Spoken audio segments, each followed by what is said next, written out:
Welcome! Today I'm sharing with you some of my favorite tarot spreads, not necessarily interpretations of tarot, but ways in which you can put down the cards.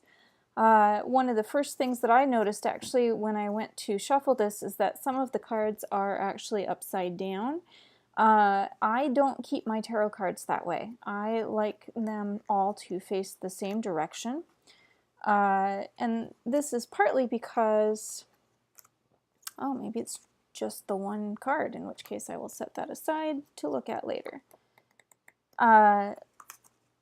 Most books of tarot include an upright and an upside down meaning, and the upside down meaning is usually fairly negative in connotation, and so sometimes the suggestion is that you should, I'm just making sure all of the cards are right side up now,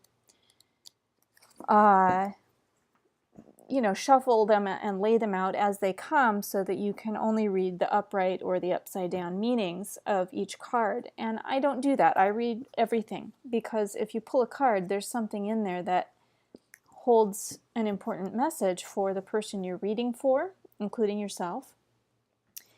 And it's important to me to make sure that the whole message comes through. And so there's much more information available if you actually look at both meanings, if more than one is provided. I also find it just less confusing to look at. So I'm pulling these out just because they were the only two that were particularly different in this deck.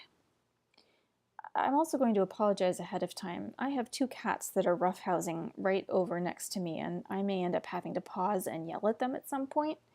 I've also got a squirt gun just in case. So anyway, rabbit, and of course there are also many ways to read the cards that have come down. These two were different. They came out separately. That's kind of weird in my mind, and so I'm holding them apart just because I look carefully at any card that throws itself out of the deck or doesn't want to shuffle into the deck when I'm preparing for the reading or when I'm pulling cards or laying down cards for a reading, because I assume that's a message I really need to hear. And it might be a standalone message, or it might fit in with the more general whatever's happening in the cards that I put down formally. So rabbit, officially rabbit often has a lot to do with fear or with creative life force, with procreation and with abundance, because rabbits, the old phrase breeding like rabbits comes into play. So here I see rabbit as sitting in the moon, actually in this card. And so what I'm seeing from this is that I am creating something that the goddess supports, and I really appreciate that message. I'm a little nervous about showing you these things simply because I've offered workshops on tarot in the past, and I've had people who had been working with tarot cards for 30 years come to my beginners workshops because, and what I've learned is that none of us feels like an expert, particularly. And then there's Armadillo here, and I love Armadillo. He has so much to do with protection, but also with some flexibility in that protection. Meow meow, says the cat. Good boy, Vader. Good boy.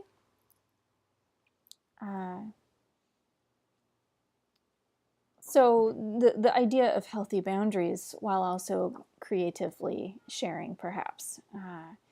So healthy boundaries, I also do not think of myself as an expert, for all that I've offered these workshops for many years now and give these readings fairly regularly, one way or another. That being said, I'm happy to share what I have picked up from a variety of sources, and I hope that you'll find it interesting or useful. Turkey is another favorite of mine. Turkey actually is about self-sacrifice in many readings, and that can be a really powerful card. So there's what you can just pick up from your own personal connotation, what you personally have medicine with that animal or with that image on the card, like I did with rabbit, like I did with these other ones. Or you can read, the book that comes along with the card. These cards are part of Jamie Sam's animal medicine tarot card deck. I really appreciate Jamie Sams. She has some amazing insights, and she has done a lot of studying and a lot of walking a sacred path with her ancestors and her sacred traditions. So these cards actually come from a lineage, as I would call it, within the Americas. So, tarot decks, card readings. Normally what I do is I hold the question or the energy of the person, and I hold that sort of in my heart or in my head or in my mind. And that is foremost for me while I shuffle, so that I'm getting a shuffle that has to do with whoever I'm reading for. And what I'm doing at this point is reading for educational purposes, and so I'm not going to worry about it too much. But you see how this card here, I don't even know if you can see that. It was the top card before, from this last shuffle. These cards actually came from in between here. And it stuck with me, and it's not really sticking with the others. If I was reading for someone, I might set that card aside and say, this is an important card. And quite often we start with the cards face down. And I shuffle. Some people say you have to shuffle 7 times, you have to shuffle 3 times. I just shuffle till I'm done, whatever that is. And I'm done shuffling. So a little card that's sticking out just a little bit.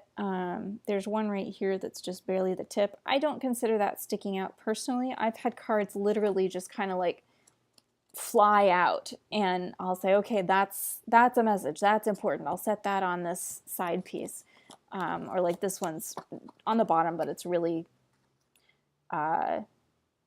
struggling in my hand and not being part of this deck, so I pulled it.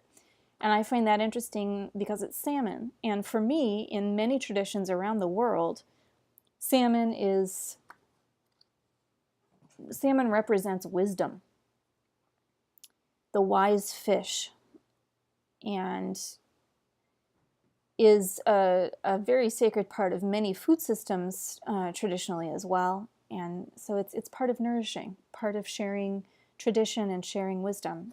So those 2 on the side, those 2 up above, I've read them, so I'm actually going to shuffle them back in just so that there aren't so many cards sitting around the deck. The cats continue to roughhouse on the side. Are you playing? Are you playing? Are you having fun? Are you being good boys? Yeah. Okay. So I learned, the first deck that I really worked with was the Medicine Woman's Inner Guidebook. And the first way to put cards down to do a reading that I learned was actually different from what I've discovered most people learn. And so what most people learn is a 3-card reading, and you just take the top 3 cards and you lay them down, one at a time. And that 3-card reading can be past, present, future. It can be the question, the challenge that you're facing within that question, and a way forward or a solution. It can be you, me, and the space in between. It can be so many different things, so many different ways to do this kind of a reading. So one of the things that you have to do is hold the energy. I'm doing this reading for educational purposes, or I'm doing this reading for Vader, or that's the cat over there, or whoever it is. This is my reading. And then you're also holding, if you actually have a question, a specific question, I'm wondering if this is a good idea to do educational YouTube videos on sort of sacred topics or on energy specific topics that may not be very popular with some crowds. Everything's unpopular with somebody, though. So anyway, I'm holding who it's for, I'm holding the topic, and it's really important to not have a preconceived notion in your head, to not have an answer in your head of what your judgment or your personal preference or opinion is about that question when you're shuffling the cards, when you're putting the cards down. Because the point is to access our higher wisdom, our inner knowing, universal knowledge at its best. And to do that, we have to set ego aside. And this is part of why I think it's actually easier to do a reading for a stranger or for someone else than it is to do a reading for yourself or for a close family member, because we're just too intertwined with them. We're too close to the topic. We care too much to really completely put our ego or our fear or our preference aside and let the universe speak purely.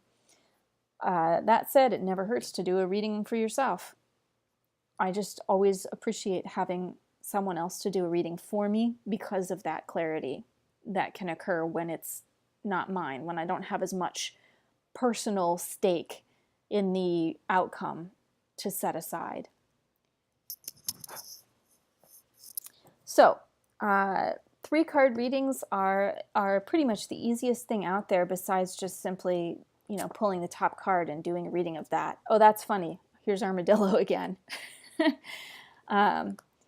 So you got a 3-card reading, and then as you put each card down on top of the energy of the person, the topic at hand, you have to remember the position that each card holds in the reading. So in this case, let's say, this is me, this is what I'm doing, this is whether or not it's a good idea. And so as I put that card down, ideally I wouldn't have anything here at all, and I would say, okay, I'm going to do a 3-card reading. The first card is going to be a card that represents me. The second card is going to be a card that represents 3-card readings or tarot in general, or sharing tarot wisdom, and doing so in a YouTube online environment. And the third card would be what the universe thinks about that, or the wisdom that is being shared with me on that topic. Like, this is the answer. So I have to think about the intention of each position as I'm putting the card down, so it's very clear when we turn it over what the message is about. Another way to do this is to just put cards down and turn them over and read them as a story or as a sentence, so you don't actually have to have a perspective about them and what they're talking about beforehand. You can just ask for a message, that generally, not even on a topic, or just have a topic at hand and put some cards down. And then it isn't necessarily as specific of a reading of past, present, future. It's just more about here's the wisdom. Here are the input from divine wisdom, or from the universe, or from the cards that are falling on that topic. So that can be done. And then, of course, as you turn over each card, you can look at each one individually and read what the book has to say about that, or see what you see in that, and then go on to the next one. I like to have a check-in card, especially if I'm reading for strangers. It's an opportunity to say, is this reading for you? Is this reading appropriate to you? Did I check in and connect in with your energy well for this reading? So if this is me, this is great, because I can be a total stinker. That's skunk. Cool, that's me. Okay, here's what I'm doing. I'm sharing tarot wisdom on the internet, and that's alligator, and boy, that can really turn and bite you in the butt, and boy, it can move quickly, and sometimes that alligator will catch its nourishment and save it for later. So who knows, this may be something that has a long-term impact that I don't know about yet, or that will soften over time, as food stored underwater under a sunken log will do. Who knows? And then this is So really what I'm already doing here is seeing perspective or seeing judgment about what I'm doing. Does this have to represent the 3-card readings or sharing tarot online? Well, this one was accurate, so I'm going to assume this one is accurate too. I don't know if it is, but then I can start looking for the connections around this like I started to do. Just making sure that I can see what's on your screen so you can see, so I know that you're seeing what I see, all that good stuff. And then Jaguar. Wow, this is a powerful card. I almost never pull this card because Jaguar in this deck is one of the most powerful medicine animals out there. And Jaguar tends to be silent and stay hidden. So that is an interesting message having to do with this endeavor, with this attempt of mine. So I think I'll share with you just a couple of other layouts without actually turning cards over and reading them. My favorite, the first one I learned, is a 4-card reading, and it actually works in 2 different ways. You can do north, east, south, west, and whatever each one of those means within your tradition. Each of these might have an element attached to it, like earth, air, fire, and water, or it might have a season, winter, spring, summer, fall. It might have a power animal already attached to it. Who knows? This reading can be done in many different ways. You can have the lesson, the beginning of the journey, the interaction that happens, the change that happens on the journey, and the outcome, or the end of the journey and then what you get out of it. You can read it like that. I love this layout for that purpose. And then if I want to do a check-in card, what I'll actually do is put one card in the middle, and this is me checking in to make sure that there's a connection between the person I'm reading for and the cards I've laid down. And I would turn this over first and say, do you resonate with this on some level? Does this have anything to do with you? And this one is Owl. I've never actually drawn Owl before. That's really cool. This is beautiful. Owl. Wisdom at its best. So I love this tarot layout. It's a great one. I work with the chakras a lot, and so another one that I really like, but it takes a really long time to read, and you can actually run out of energy before you're done with it because it's such a powerful one. You actually do a card for each chakra. And I tend to start at the top and go downwards, even though that is crown chakra down to root chakra. Normally, when you're talking about chakras, you generally start at the root. That's the basis and the foundation that holds everything else in place. But I guess if we're searching for that universal wisdom, starting at the top makes sense. So you'd have 1, 2, 3, 4, 5, 6, 7 cards, and you would look at each of these cards and what you know about that chakra or what that chakra connects to as you're reading each card. So here we are, we're 3 down. This is throat chakra. Throat chakra has to do with truth telling. It has to do with speaking your truth, or with sharing your knowledge again. It has to do with medical ailments of the thyroid and the shoulders and neck. And it generally is the color blue, if that has a meaning for you.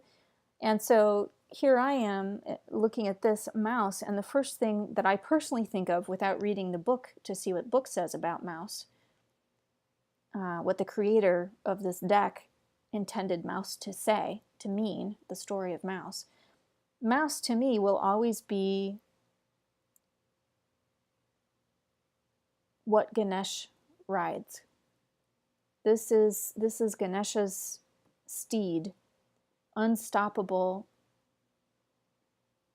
in many ways. The mouse truly is unstoppable medicine, just like elephant Ganesha is unstoppable medicine. So that's the truth for you. You can't stop the truth. It's there and it's true whether you pay attention to it or not. So, and there you have it, squeezing through tight spaces even. If you've ever had your throat clamp shut when you're trying to say something, that often has to do with how important that is or how true that is, depending on the situation. So that's another layout that I really enjoy for a tarot reading. What are some other ones? You know, one I just learned that I really appreciate and have been working with, but I definitely have not mastered yet, is one where you, and this comes from a deck having to do with Kuan Yin. You start here, and this is the question or the topic in its true form. This is the deeper underlying what the topic is really about, or what it's truly, what your real concern is, or what the deeper understanding of that issue is. This is guidance on that issue or that topic or that concern. And this is guidance for the future, a longer standing wisdom, like a further out, looking in the long term, how to move forward effectively, or what you need to know to move forward effectively with this topic in question. So I really appreciate the wisdom of this layout, and what I'm finding is actually that I have trouble differentiating between these two, or often when I've pulled cards, even in the deck, these two reference each other specifically in the book when I start looking at the meanings behind each of those cards, which just blows my mind and is really awesome. So that's another great reading style that I appreciate, layout. And that feels good. I feel complete having shared all of that with you today. So thank you for joining me. If you were hoping that this would be one of the upcoming chakra videos, I'll be sharing those actually starting in mid-August, and this is just sort of the end of July. And those videos, one for each of the chakras, and probably also one for secondary chakra, each of the 7 primary chakras, I should say. There are thousands of chakras within the body. I focus on the 7 primaries. I also focus on the secondary chakras that are in the palms of the hand and the bottoms of the feet. Those also are very important to basic chakra work, chakra healing, and the workshop that I'll be offering later on that is also based on the 7 primary chakras. Thank you for joining me. I look forward to continuing our conversation again soon. Be well. Where did my mouse go? Oh my gosh, here it is.